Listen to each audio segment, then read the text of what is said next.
at patunayang hindi siya nagsisinungaling dahil alam daw mismo ng senadora na adik ang kanyang kapatid at di umano'y si PBBM ang nasabing taong sumisinghot sa controversial pulburon video. Narito't panoorin ang full video.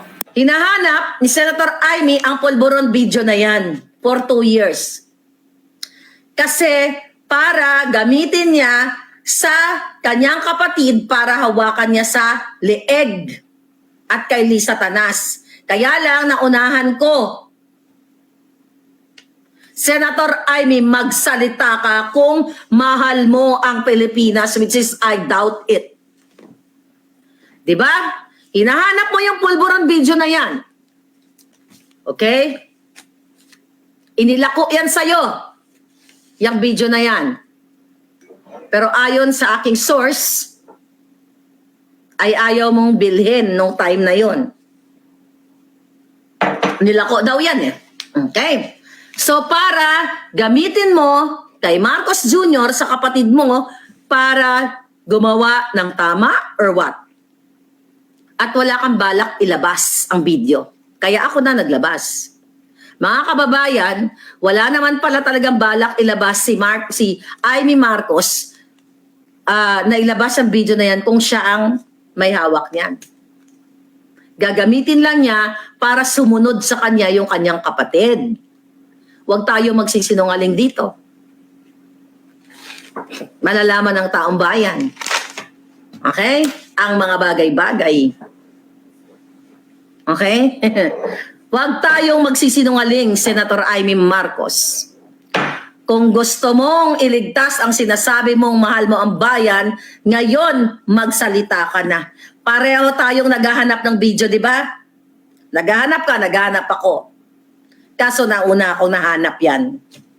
Naunang may nag-send yan.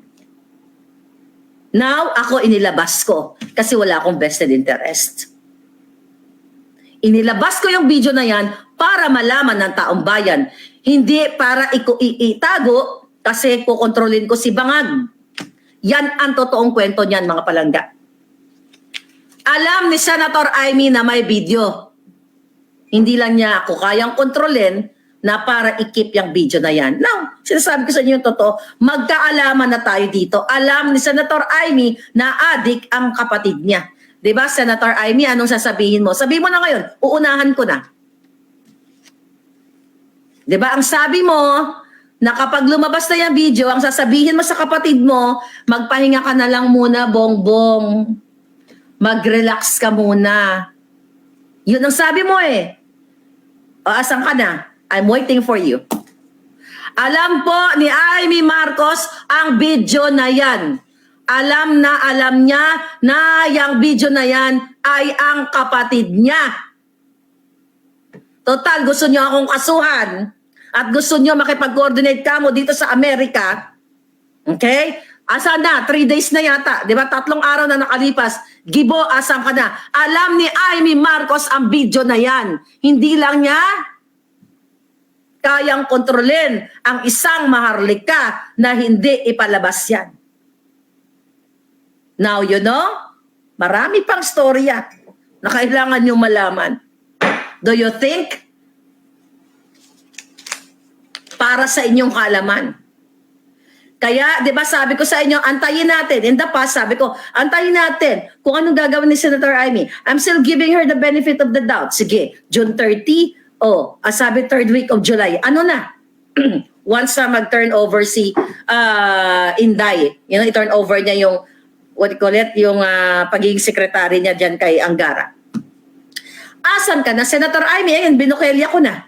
Alam mo na itong video na to kapatid mo. Huwag tayo maglokohan. Tapos yung kapatid mo at ang mga aliporis na, what? Video control, task force video control? Baka magkawindang-winda kayo lahat. I'm not threatening you. Hindi nyo alam, mga palangga, ang pwede mangyari sa mga susunod na panahon, mga susunod na araw. Marcos Jr., alam ng kapatid mo, ikaw ang nasa video. Kaya tigilan nyo ang panggagancho nyo sa Pilipino. Alam na alam ni Amy yan.